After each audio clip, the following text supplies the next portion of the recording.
I think we can all agree that incorporation is the most significant and critical issue that this board has and will address.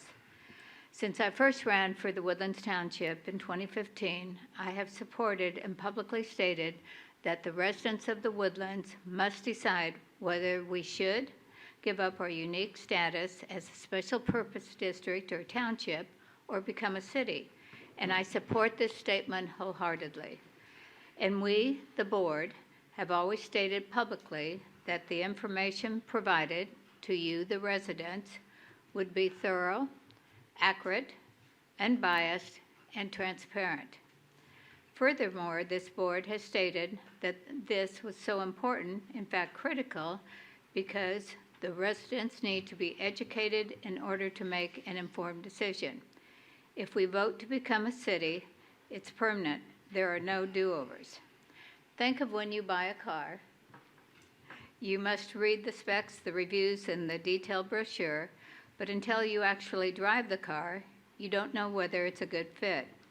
We don't get a test drive with incorporation. We must buy it without the test drive.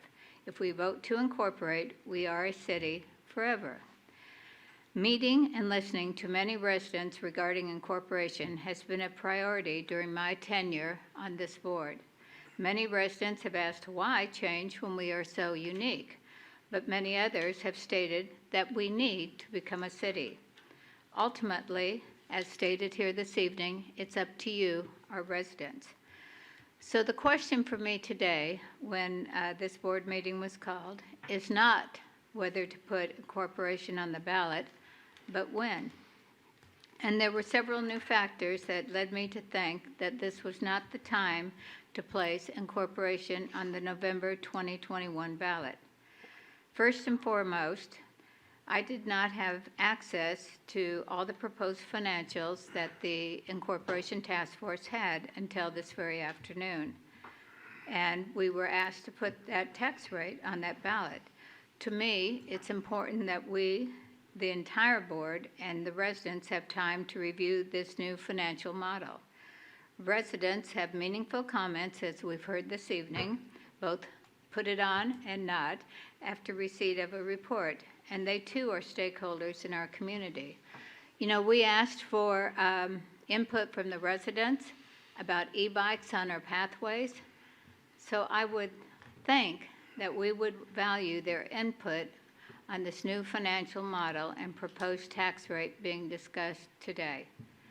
Second, we have repeatedly stated that we would place incorporation on the ballot during an even-numbered year to ensure that more people would be encouraged to vote by having a larger turnout. And equally as important, we all know that we are again in a COVID resurgence. People have been and are suffering with mental and physical challenges.